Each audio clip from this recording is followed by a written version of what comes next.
Israeli planes can now travel to Tehran without refueling, which could be crucial in the event of an armed war between the two countries. Israel's military progress continues with the advancement of its F-35 fighter jets, which are capable of flying to Iran without refueling. These advancements are the product of Tel Aviv's plan, which is based on the ability to neutralize any form of Iranian nuclear strike. Tehran has reacted quickly to these developments, and one of its commanders, Omar Haidari, has stated that if the enemy makes any mistakes, Tel Aviv and Haifa will be destroyed. These declarations raise tensions between the two parties, engaged in a disagreement that is supposed to be settled diplomatically but rising by the day. Since the United States withdrew from the Iran nuclear deal, Iran has been accumulating low-grade enriched uranium, upgrading its nuclear facilities, and announcing intentions to create uranium metal to develop its nuclear weapons. Iran says that its actions are harmless and that its uranium enrichment is not for military objectives, but the truth is that the same uranium can be used to fuel its nuclear weapons. In the event that an attack on Iran's nuclear facilities becomes necessary, Israel has enhanced its capabilities. Because of the F-35's advancements in flight range, it can now travel from one country to another without needing to refuel in the middle of the flight, considerably increasing its odds of success. Electronic warfare plays a big part. Tel Aviv has put in place mechanisms to fight against future cyber attacks that could jeopardize future Israeli military operations. Older aircraft versions, such as the F-15 and F-16, have also been improved to be better equipped to elude Iranian radar systems and detectors. Another significant advance has been the addition of a 1-ton bomb to the F-35, which can be hidden from enemy radar. This is a considerable achievement because, as the Defense Ministry put it, Iran's surface-to-air missile systems and radar are congested, even if they are not the sole threat. Israeli troops have tested all of these advancements in the Mediterranean with simulated flights and strikes.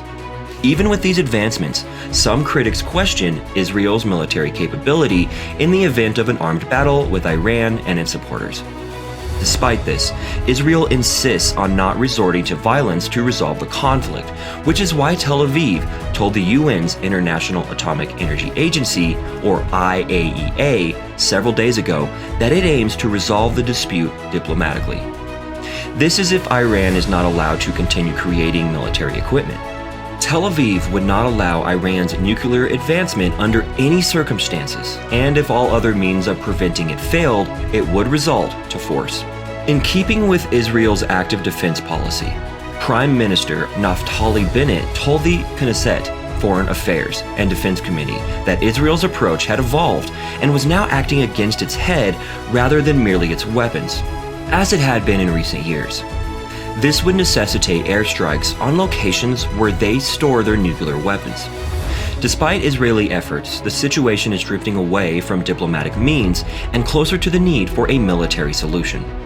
Israel's army said earlier this month that dozens of Israeli fighter jets and warships performed maneuvers over the Mediterranean and held Red Sea drills to prepare for several scenarios against Iran. The simulation occurred during the Chariots of Fire exercise, which was meant to take place in May 2021 based on a battle with Palestinians, but was postponed due to an 11-day war with Gaza's rulers Hamas.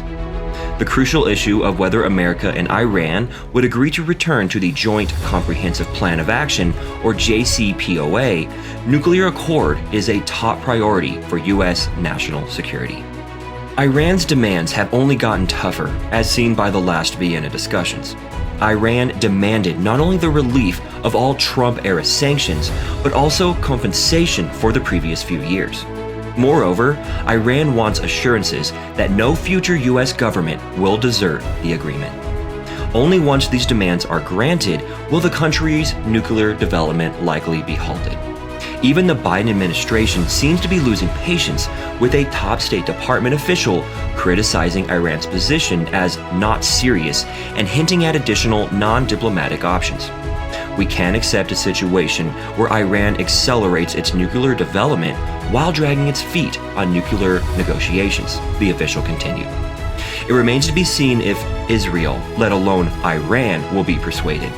it may be conceivable to stiffen American spines and increase American leverage. However, reversing the harm caused by Trump's 2018 decision to abandon the JCPOA would be considerably more difficult. At least for Israel, the first required step appears to be a public admission that it did cause huge damage, expedited the arrival of an Iranian nuclear weapon, and if diplomacy fails, a terrible war could be witnessed. Did you like this video? Make sure you subscribe to catch the next one.